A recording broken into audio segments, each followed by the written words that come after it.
each human on Earth and each human over the whole universe has different vibrations. The vibrations of human is made out of his thinking, and the vibration themselves, they are something like magnetic electrical waves, and they are turning from human to human, from planet to planet, and over the whole space of the universe.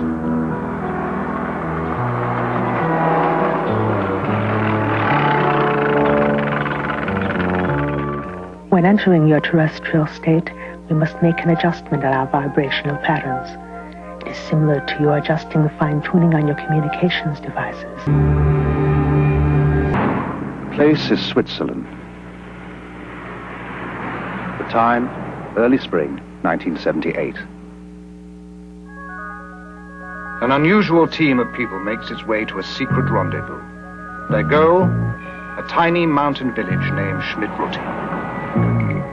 Head of the team is Lee Elders. Based in Phoenix, Arizona, he runs a company called Intercept that deals in industrial counter-espionage.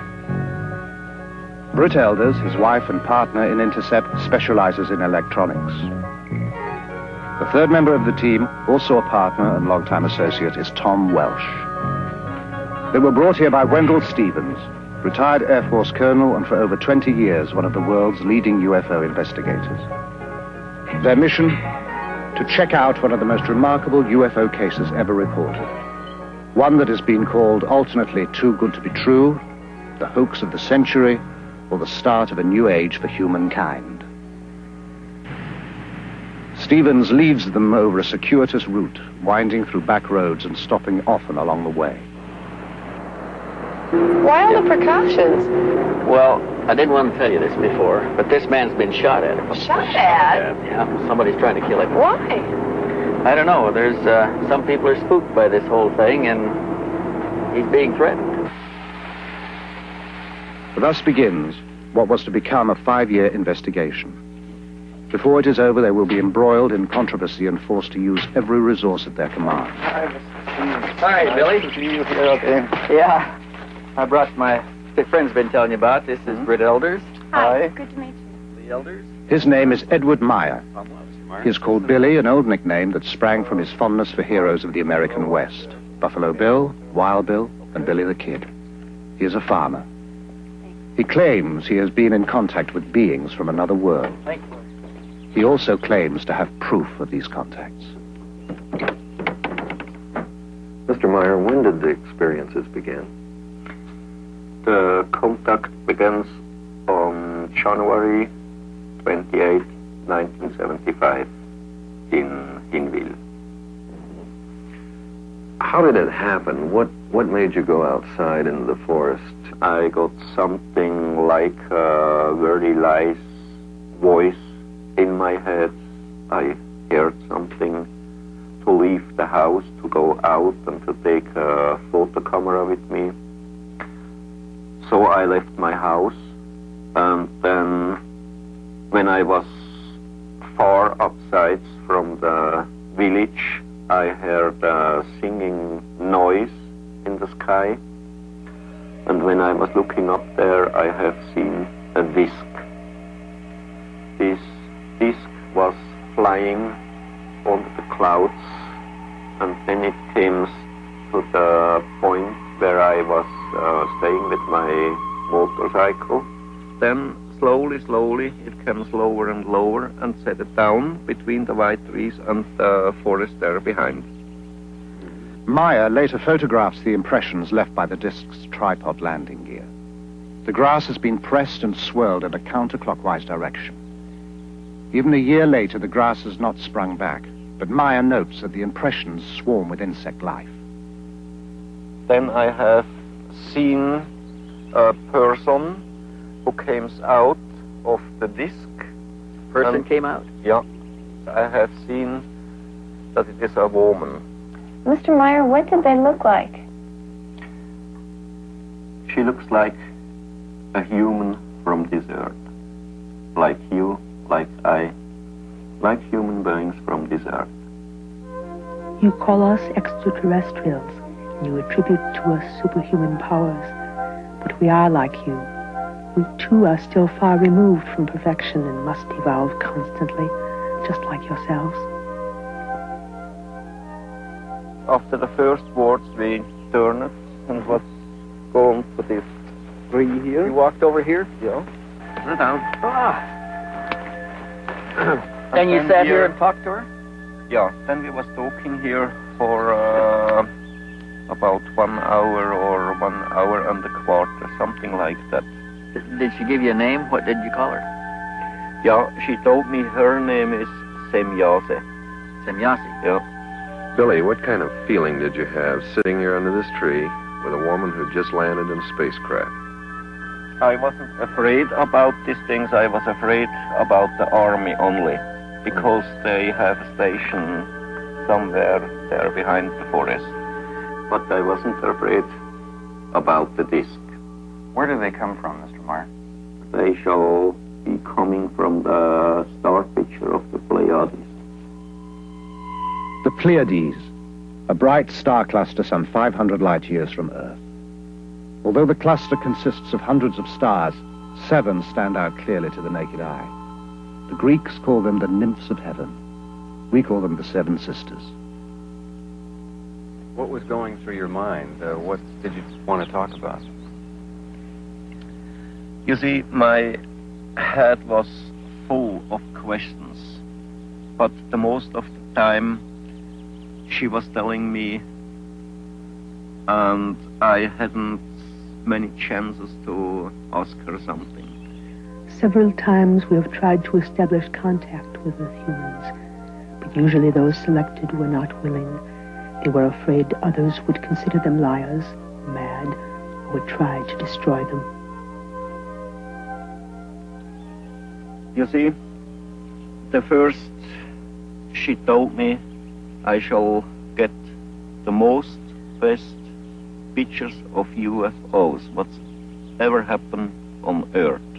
The second thing, I shall go out to tell the truth to the human on Earth, why they are coming to here, what reason they have, that they are coming to Earth not to harm us, not to make war, not to bring peace.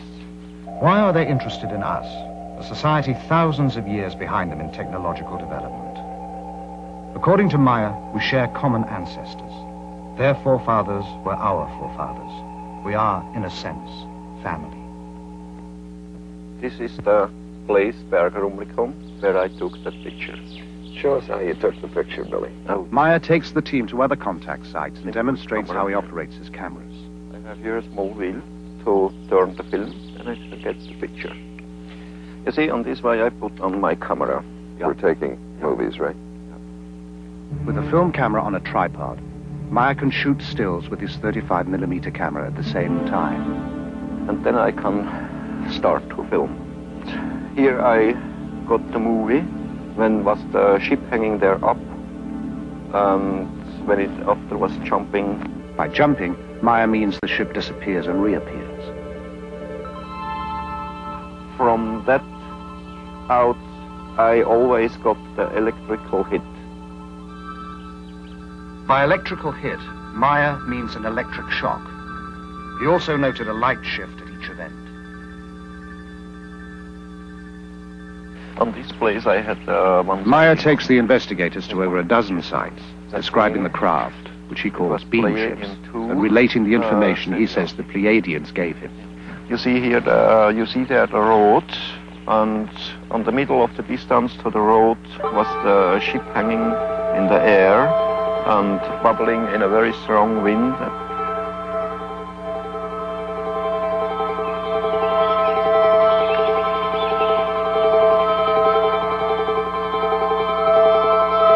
And in the background on the road was driving cars from Teilingen to Rumlikon and from Rumlikon to Teilingen. But if somebody have seen something about the ship out of the cars, I don't know. You didn't hear anything after that? No, not once. Guido Moosbrugger is not a neighbor. He lives about 2 hours away in Austria. He heard about the Meier experiences and came to see for himself. Have you ever had any experience with Billy in connection with these things that are going on here?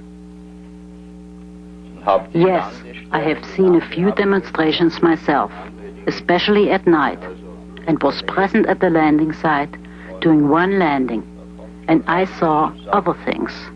A lot of things happened in those 6 years. You have seen things with your own eyes. Did you ever photograph anything? I was allowed 2 times to photograph at night. As we sat inside the car, we saw all of a sudden to the north, above the meadow, out of nowhere, a fire-red disc, about as large as a headlight. And then what happened? And then it suddenly disappeared. Then there was a short pause, after which, at the same place again, appeared all of a sudden a silvery white ball. Then there was another pause, and then the same ball appeared again. It flew toward us, got larger and larger, then shrunk, collapsed, and then, like magic, it was gone. And best of all, it looked like a shower of sparks. Estamos presentando Billy Meier, toda la historia. The contacts continue at a furious pace, sometimes 2 or 3 a week. Meier claims to have had over 130 meetings. He has taken hundreds of photographs and has over 3,000 pages of notes. For a long time, we've had an urge to contact someone who sincerely wants to be helpful in our mission. Here and there, we open such contacts with inhabitants of different worlds, but only when they have developed enough to become rational, thinking beings.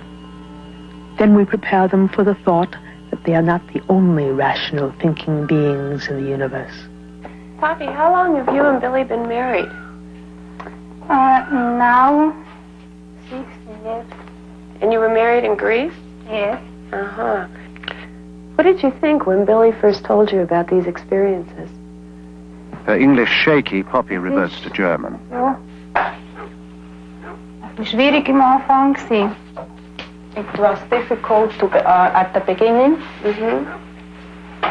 Weil erst einmal she never knows anything about this case. Oh, she didn't know? No. When did she find out? She says Billy takes a long time that her tell her something from the UFO. And then how did you feel about it? Unruhig einerseits, weil and she was thinking why this happened all to me and asking some questions about all this case. And it was very difficult for Bobby. Were there times when you had just had it up to here and you couldn't take any more? She never was thinking to leaving this whole case, but she was crying and fighting against Billy and against the whole case. At one point, Poppy admits, she was so fed up she burned half the photographs. Today the feeling is other because she knows very well about the whole case and things about the Pleiadians, and this is very important for her. Listen here.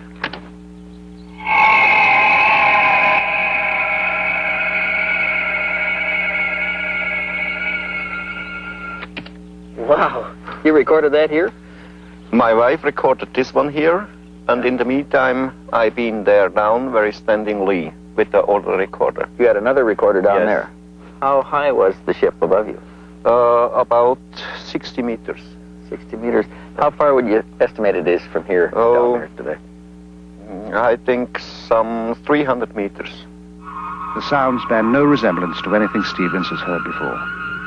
Meier gives him both tapes for analysis.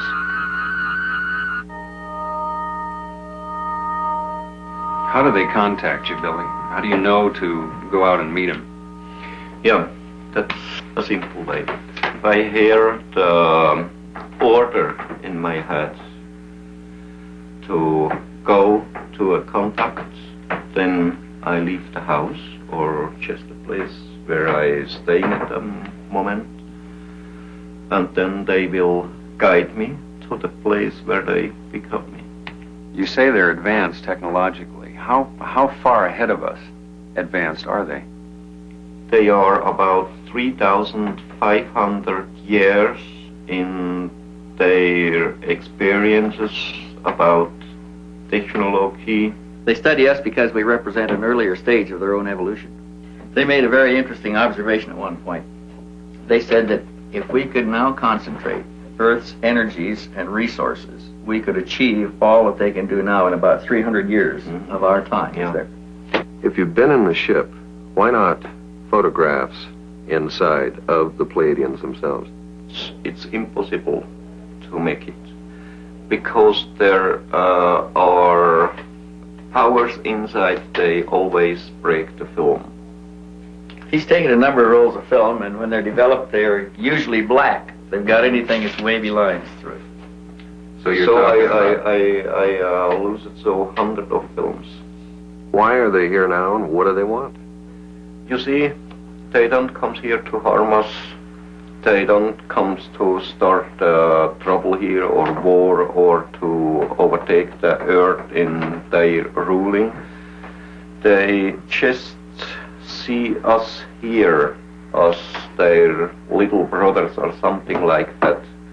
And they want to bring the real teaching of the natural life and of the spiritual belonging, spiritual teaching, spiritual life, and all this. But they must want something from us. They just want nothing. Nothing. You see, for the human on Earth, it's impossible to believe this, but that's really the truth. They just want nothing from the humans on Earth. The session goes on for hours. To every question, Meier has an answer. The investigators are unable to shake him or to find flaws in his story. Overwhelmed by the evidence they have gathered, the team meets to plan the next stage of the investigation. We're getting it all. We'll leave tonight? Yeah. Okay, on Meier. I think Meier is a very sincere and honest type person. What do you think, Steve? Has anything changed since you were here?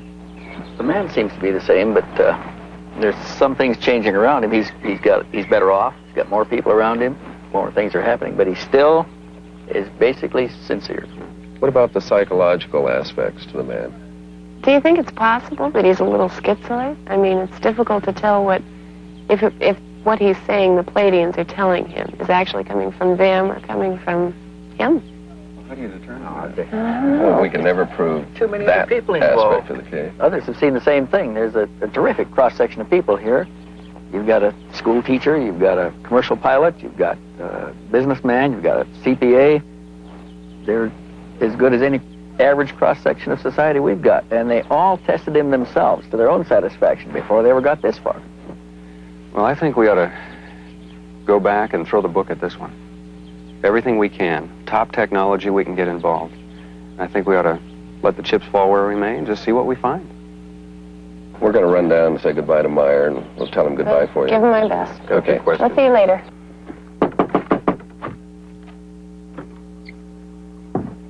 They've done what they can here. Meier has turned over all his material, but he has one more surprise in store. So we want to thank you for all your time and trouble. Yeah. Okay, just a moment, wait. Hey? I have here something. Here. What's this? Metal samples. Metal samples? Yeah. Where did you get these? I got it from Symbiose, and she brought them from Era. Are they extraterrestrial?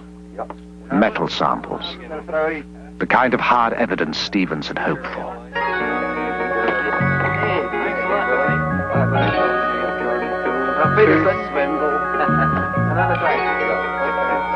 Bye-bye. We got the Vogel tape in. Great. Back in Phoenix, the investigators begin to sort out the massive material Meier gave them. There are hundreds of photographs, the 8mm films, sound tapes of the beam ships, and the fragments of metal. They know they will have to call in scientists from a variety of fields to help assess the evidence. The task appears monumental. They decide to check the photos first. If these are fake, the rest doesn't matter. Here we have our image. The ground is below. We'll place this on the platen, emulsion side up, in order to focus on the emulsion. The first step involves translating the photographic image into digital information, the language computers can read. We can start this machine from the point which it is at now and scan 500 lines, 500 points per line at a very small aperture, and watch the result of this scan being placed, digital information, keep in mind, onto a display. All right, over here on our display, we can observe what the densitometer is doing. This microdensitometer is the same one used to help analyze the photos beamed back from space by the U.S. Pioneer mission. And tell it that we want to go 5 microns between each pixel.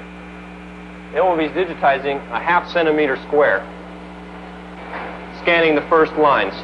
The digital information will be sent on for an analysis that will take weeks to complete.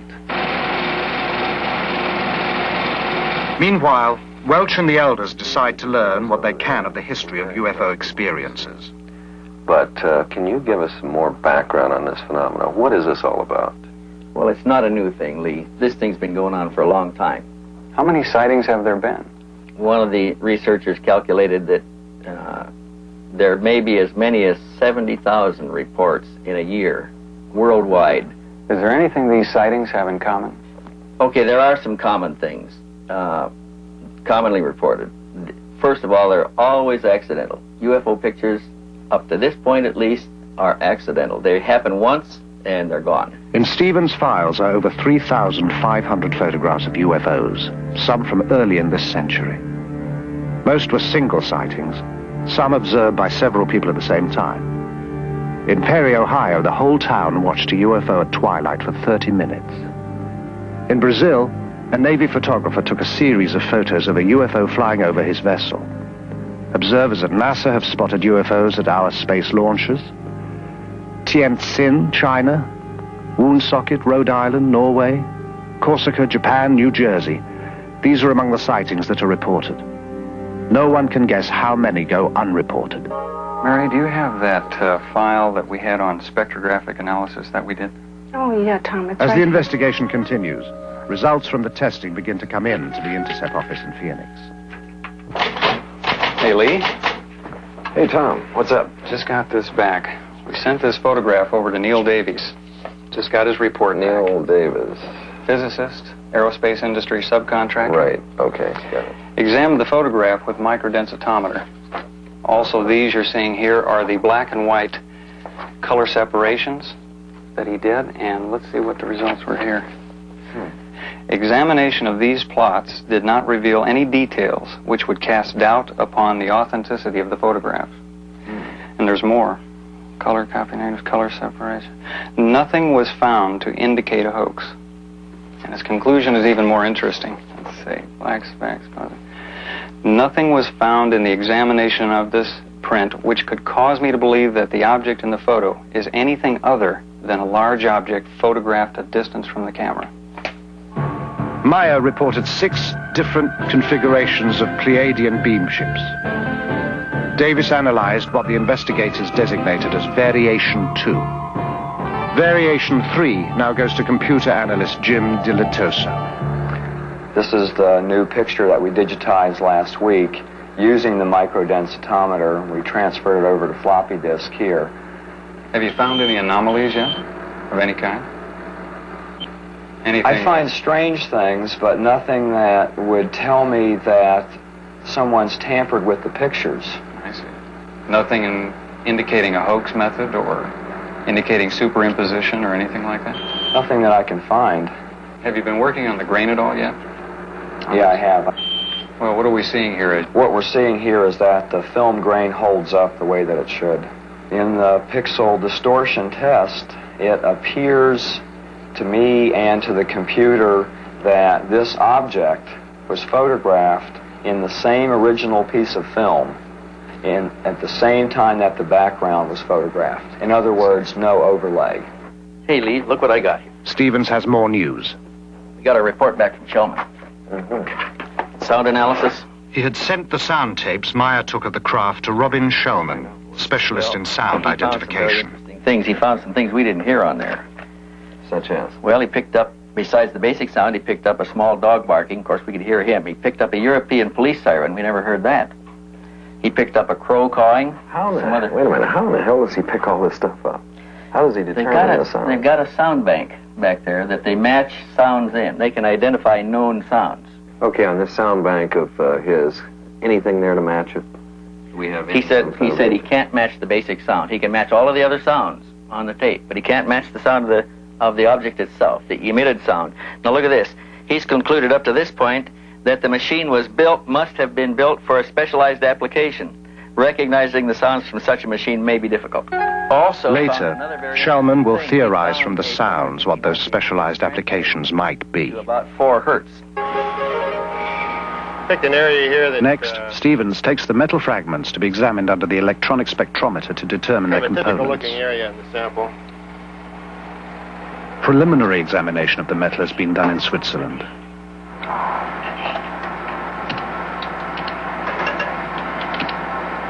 And we've got little marker bars here that we can line up on each peak as they come up. This one indicates we have silver there. Over here, let's see. We've got some copper, small amount of copper. That looks like about all that's in here at the moment. The big band here is silver, though. The big one is silver. Later analysis of other fragments also reveals small amounts of thulium, a rare earth element that is difficult and costly to extract here. This is one of the... Because of the unusual nature of the findings, the fragments are given to chemist Marcel Vogel, an expert in crystalline structures and inventor of many substances used in computer components. The first specimen I looked at is a metal specimen, which I classified as F1. This is the appearance that it looked at, rather golden colored on one side, silvery colored here. We find that, in truth, it is silver and a small amount of copper. We look at it here, this same area here, under polarized light. What is unusual of this small specimen is both highly crystalline nature, and suddenly we come to a metal section as we see here, and it showed a combination of metals that I've not encountered in any normal bit of metallurgy, both crystalline deposits and metal. Now, we, with any technology that I know of, could not achieve this on this Earth plane.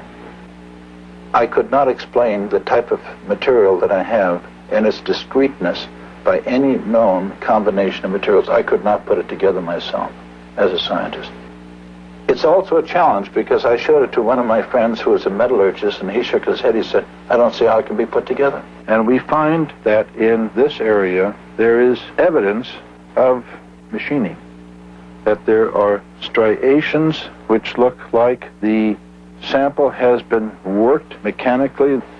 It doesn't look like anything that we've made here. At this moment, I would feel very much inclined to accept what was given to me as being true.